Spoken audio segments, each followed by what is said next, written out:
I'm in Dubrovnik, and yes, I probably do look a bit shattered because I've just missed an entire night's sleep taking the night bus down from Zagreb, which perhaps was a mistake.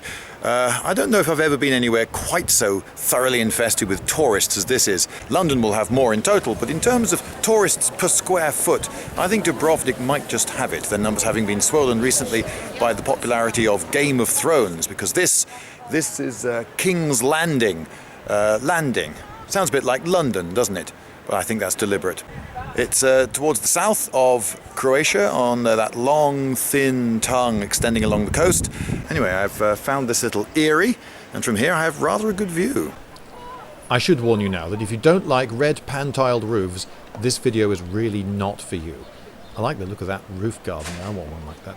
Oh, look! Archaeology! There's proper, like, rocks and that. Epic cat staring match going on there. It's taking the dark one ages to work out that the other one is in fact stuffed. Plus I have somewhere to store my broken doors and empty bottles. Now, I should reassure you immediately that there is no imminent, impending crisis of a shortage of fountains in Dubrovnik. There are loads of them. This is Onofrio's fountain, named after the 15th century architect who built the aqueduct. Here's another. No one trusted the water, though. No one drank from any of these. Was it safe? I imagine so. Otherwise, there would be signs saying that it wasn't. This is a smaller Onofrio's fountain with some amazingly noisy kids. I think you'll agree it's a rather fine thing. It's got, carvings and that. And it's constantly noisy. The history of Dubrovnik is much like that of anywhere in Europe in that the place changes hands and language and rulers and so forth over and over again in a way that's never happened in Britain, and it's something that's rather alien to the English. The English have been speaking English since the Anglo-Saxons got here, and the slate's never really been wiped clean, so things are very different over there. It was part of the Byzantine Empire, but it actually spoke Latin. So far as we know, it was fortified in about 850, and that would have been pretty handy because in 865, at the end of a 15-month-long siege, it managed to hold out against the Saracens. After the Crusades, it became part of the Venetian sphere of influence, and then it became a Hungarian vassal state for a while, and then it became part of the Ottoman Empire, and they were still paying tribute to the Sultan in 1804. But that's not to say that it was Turkish exactly. It had quite a lot of autonomy, and in the 15th and 16th centuries, it was actually quite a major maritime power in its own right.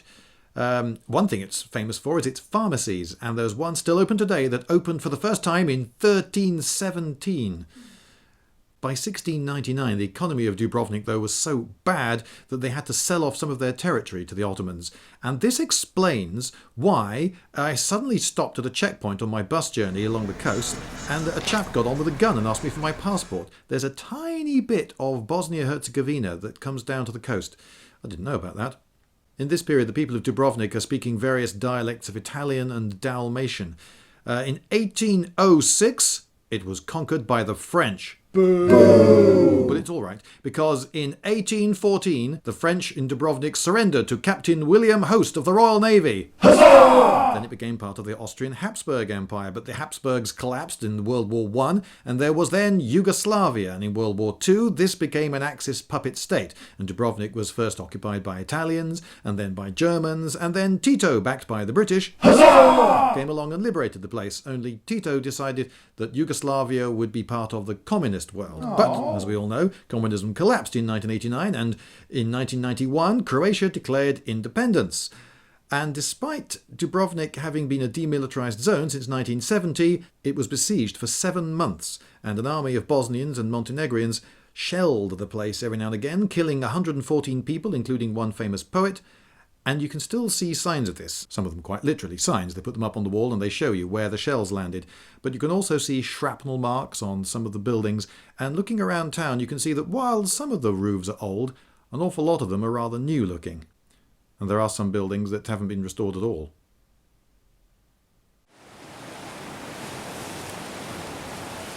And there's this bit on the coast which still needs restoring to its former glory. You see, this bit here doesn't look quite right, does it? But stick a few turrets on the top and there you go. That's more like it.